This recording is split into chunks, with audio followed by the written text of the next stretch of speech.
你听说了吗 ？Norman 好像推荐大家买 condo， 他是不是23年一套也没买啊？这说一套做一套，该不会是个骗子吧？哎，是啊，现在房地产行情这么差，下面就要腰斩了，谁买谁嘚儿啊？你们这消息靠谱吗？哎，我怎么还听说 Norman 好像躲债破产了，躲到秘鲁去了呢？这究竟哪一条是真的呢？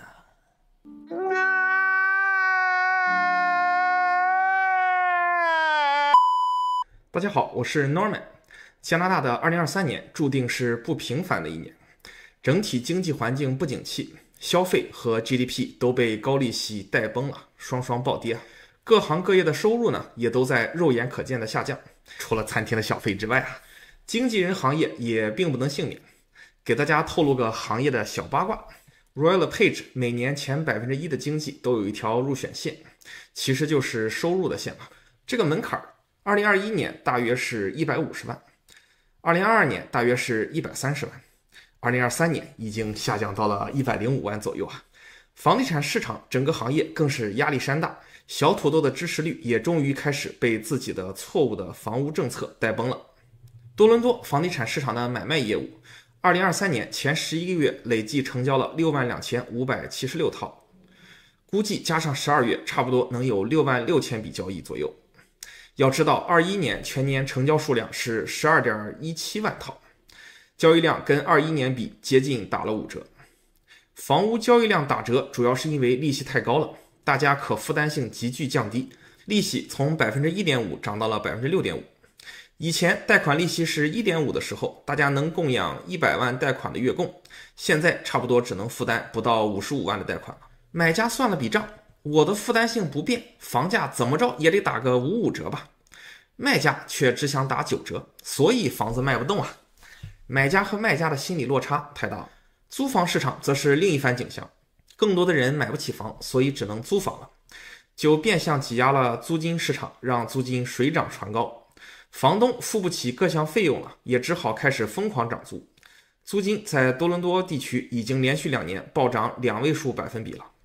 貌似加拿大水深火热中的中产阶级人民很快就要进入租不起也买不起的状况了。那么这样的行情下 Norman 在2023年还在买房子吗？他们的收益率是如何呢？我坚持每年给大家分享自己的真实房地产投资数据，只求大家帮我点个免费的赞，关注一下我的频道啊，非常的感谢。在2023年我做了3个主要的房地产投资操作，下面给大家逐一分享一下。第一笔交易130 River Street 楼花转让。去年总结2022年买了啥的时候，视频里就给大家埋了这样一个尾巴。这套房子在2023年8月附近最终正式交接了。老规矩，来给大家算算账啊。购买价格是原始楼花2018年的购买价 84.5 万，也就是说卖家是平价转让给我的，交接费用多了一个 development charge 大约1万6，所以让总价来到了 86.1 万。这套房子的面积是1016尺，3+1的户型，有车位和 locker。如果我给车位和 locker 估价 6.1 万的话，那么这套房子的尺均价就会来到80万除以1016，等于787块钱一尺。这个房子的市场价多少钱我就不具体比了，不过可以算是比较明显的捡到漏了。首次招租我租了4000块钱，在未来我觉得是有一些潜力继续增加租金的。楼花刚交房的时候，同楼一般都会 oversupply， 这同时体现在招租和买卖上。这次呢，顺带手具体给大家解释一下新房的 oversupply 的问题。一般情况下，一个楼在 stabilized 的稳定状态下，同时差不多会有5套左右的房子拿出来卖，还有10套左右的房子拿出来招租。但是楼花因为交房前的建设期间有3到5年基本上是没有交易的，在正式交房时间附近就会有积压了3到5年需要交易的人，一下子拿出来，不管是招租还是售卖，这个时候供给侧一定是远多过正常体量的，无论是招租还是售卖的需求，所以会形成一个局部的租赁和买卖的买方市场，租金会相对便宜，售价呢也会相对的低。我卖这套房肯定不是为了卖的，我是要出租的，所以这个时候我的招租策略是猛打折打骨折。我如果便宜 10%到20% 招租，几乎可以在1-2天内就租掉，约等于第1年损失1到2个月的租金。如果我按市场价来招租呢，由于竞争非常激烈，极有可能1到2个月也是租不掉的，因为 supply 确实太多了。虽然租低了，不过因为是新房，那12个月之后呢，我又可以涨回到市场价了。如果一味要求刚交房的时候就租一个非常高的租金，结果是增加了空置，耽误时间，意思不大。最后可能等了1-2个月之后，依然需要降价来招租。这边照例给大家分享一下账目。贷款我做到了3年固定，30年 amortization， 5.1% 的利率。按4000的利率计算，我们可以看到最终的现金流是1个月负300块。如果按 cap rate 的算法算，这套房子的 cap rate 差不多是 5.6%， 也就是全款买的话，每年的租金净收益率是 5.6%。这个 cap rate 显然是跑赢了基本上所有的 multifamily 物业的，所以 multifamily 物业 cap rate 高也并不是一个不可破灭的神话。我在22年末到23年初多次出视频告诉大家，楼花转让市场是可以有便宜捡的，尤其是要买那些原始买家赚钱或者没怎么亏的那种。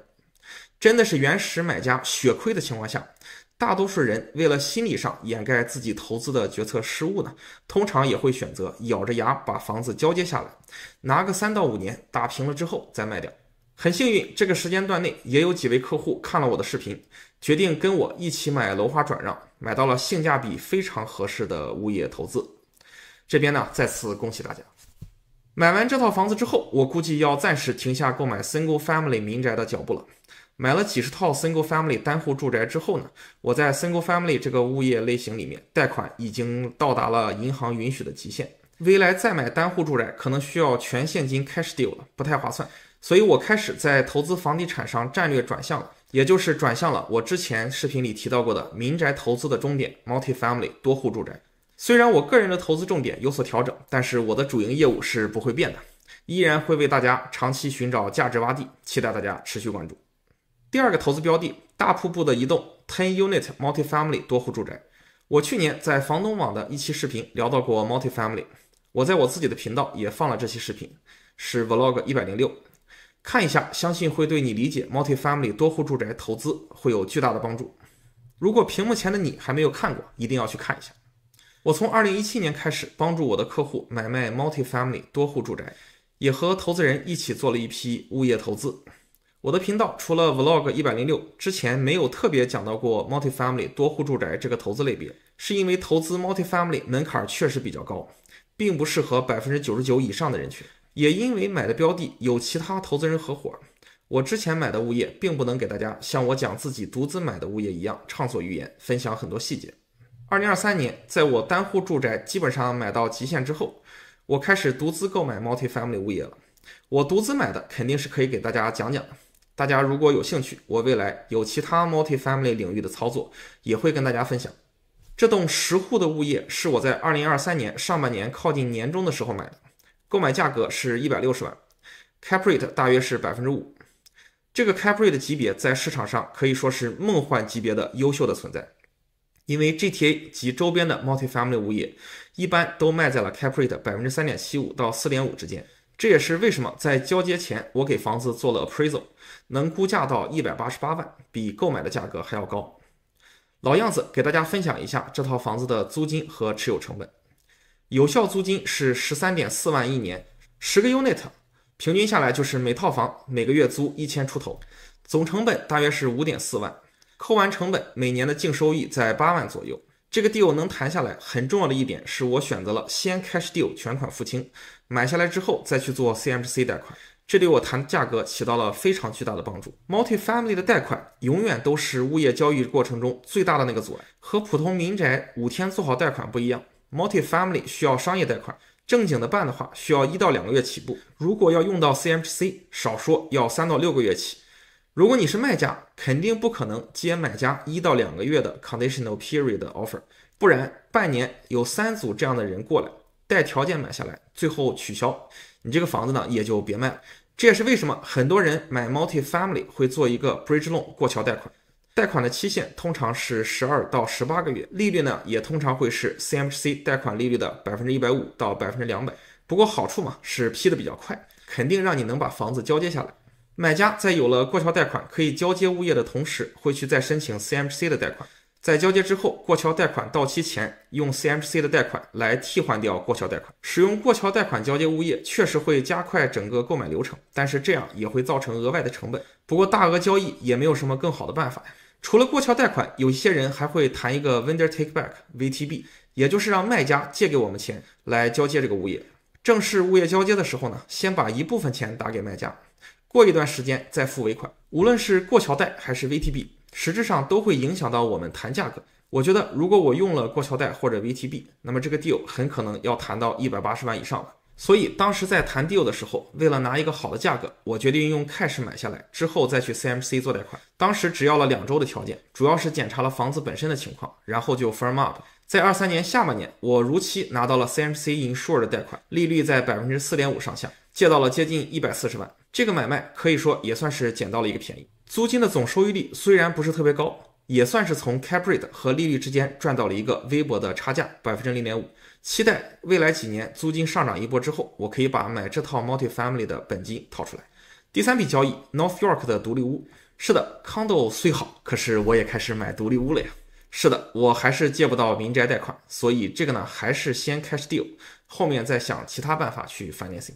这套 house 算是我买过最破的房子，让我不禁想起了那句话，除了轱辘不转哪都转，除了铃铛不响哪都响。这个房子是除了水管没水哪里都有水啊。我猜这样条件的房子可能本身也是申请不到贷款。这套房子总价全加起来差不多是130多万，地皮是比较标准的50×150，算是很不错的一个 lot。这个房子我买来是响应加拿大安省和多伦多市的号召的，准备建一翻四。大家知道我在2023年初做了一系列视频讲解一翻一的豪宅翻建，告诉大家这样做是毫无利润空间的。本来一翻四收益率应该只比一翻一好一点，也就是从亏钱进步到徘徊在 break even 附近。但是这一次呢，一翻四确实是有了一些套利空间的。这是因为各级政府给了巨大的税费减免，联邦和安省政府减免了 13% 的 HST， 多伦多市政府减免了 development charge， 合在一起有接近100万的成本减免。 development charge 的减免可以算是长期有效的， HST 的减免估计可以持续到2030年左右。这部分税费减免最后都可以变成我们操作一翻四物业的利润。我相信即使2025年小土豆如果被选下去， HST 减免也很难被下一届保守党政府提前取消。因为对于严重缺房子的加拿大来说，无论是自由党还是保守党，大家都公认这是一个好的政策。作为第一批尝试修建一翻四的玩家，我相信这件事并不容易。25年如果如期修建好了，到时候会给大家再做一个汇报的。总的来说，2023年是多伦多房地产市场很多年来最悲观的至暗时刻了。其实也就是这个时刻最能捡到便宜，大家都没有信心，所以很多人会躲着不敢入市。但是在资金充足的情况下，遇到这样好的历史性机遇其实并不容易，错过了也是很可惜的。我在23年投资的几个物业确实是很多年来我见到过最好的几个 deal。 每次买房无论是卖家还是卖家经纪都会把我捧在手心里哄啊，着实体验了一把 VIP 的感觉。在别人恐惧的时候贪婪，在别人贪婪的时候恐惧，方为投资的真谛。好，这就是本期视频的内容。下面2期视频跟大家回顾一下2023年初我做的预测对了多少，也给大家展望一下2024年的多伦多房地产市场。敬请期待，不要走开。点关注不迷路，房子上的问题找 Norman 就够了。